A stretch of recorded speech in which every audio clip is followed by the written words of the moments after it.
What's up, everyone? Today I'm going to be giving you some tips on how to survive in the beautiful but brutal world of Silksong. Whether you're a Hollow Knight veteran or playing a Metroidvania for the first time, these tips will save you hours of frustration.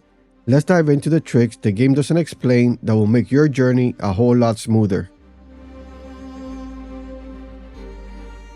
First up is mastering the pogo bounce, one of the most important mechanics to learn early. By striking downward with Hornet's Needle, you'll bounce off enemies, spikes, or even weapons.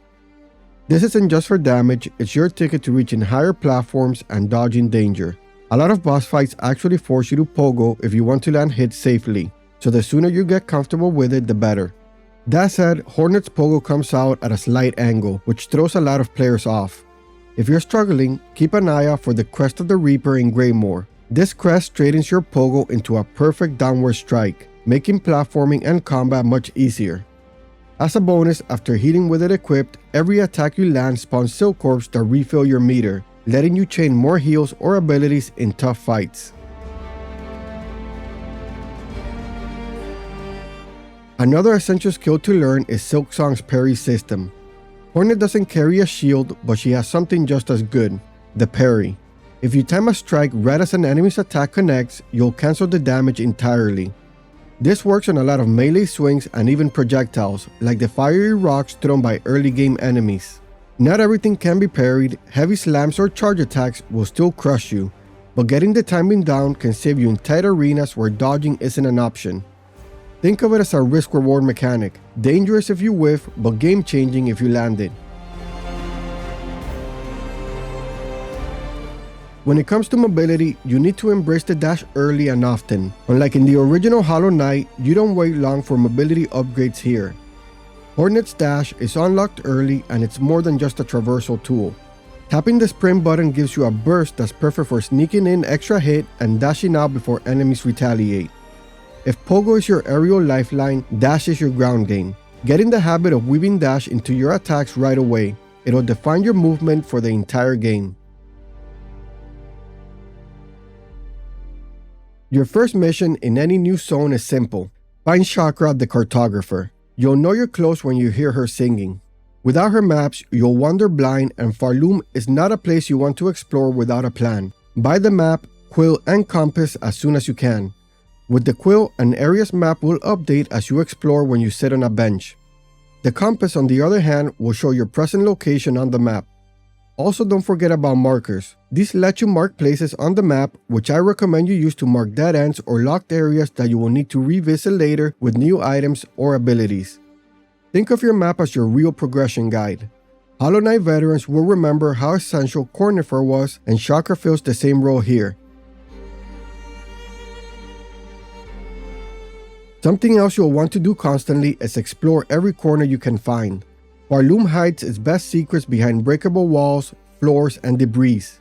If something looks off, or if a wall sounds off when you strike it, hit it again. These hidden passages often lead to loot, shortcuts, or even benches.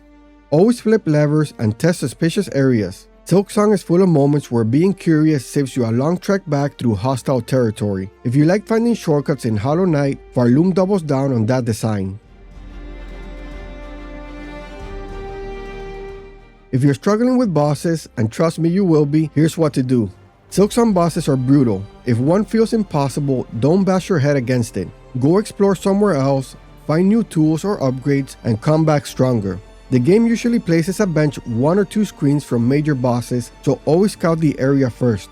In Hunter's March, for example, there's a bench that looks like a trap, but check the nearby wall and you'll find a hidden way to disable it. That shortcut can save you from a long and punishing run back. One thing that catches a lot of players off guard is the healing system. Be careful about when you choose to heal. In Silksong, if you are hit while healing, it will consume your entire silk gauge, plus you will take damage. This is a worst case scenario and you should always try to avoid it. Remember that in this game, Hornet can actually heal mid-air, which can be great for bosses that mainly perform ground attacks. Additionally, there are items that provide bonuses while you channel your heal, such as the Warding Bell, which you find in the far fields that provides a one-hit shield while you heal, or the Injector Band found later in the game that increases the channeling speed of your heal. The death system works differently too. When you die in Silksong, you don't fight a shade. Instead, you leave behind a silk cocoon. Breaking it fully refills your silk meter. The trick is, you don't have to break it immediately. In a rematch against a tough boss, you can leave your cocoon floating in the arena. Fight normally until you're running low on silk, then break it mid-battle for a free refill, giving you heals or abilities right when you need them most. Used smartly, cocoons are basically second chances. If you're worried about losing rosaries, here's a helpful trick.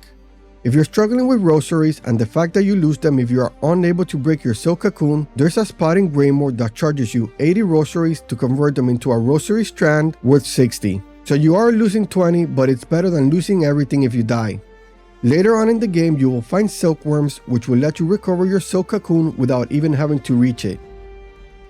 Last thing I'll say is to remember that patience pays off. Silksong doesn't hold your hand, but that's part of what makes it so rewarding. Mastering the pogo, learning parries, exploring every corner, and using cocoons smartly will make Farloom less punishing and a lot more fun. Those are my top tips, but what about you? Did you guys discover any tricks that will help out new players? Drop it in the comments down below and let's help each other out surviving this brutal but beautiful world. If you guys enjoyed this video, please drop a like and subscribe to the channel for more content. Thank you all so much for watching, and I'll catch you in the next one.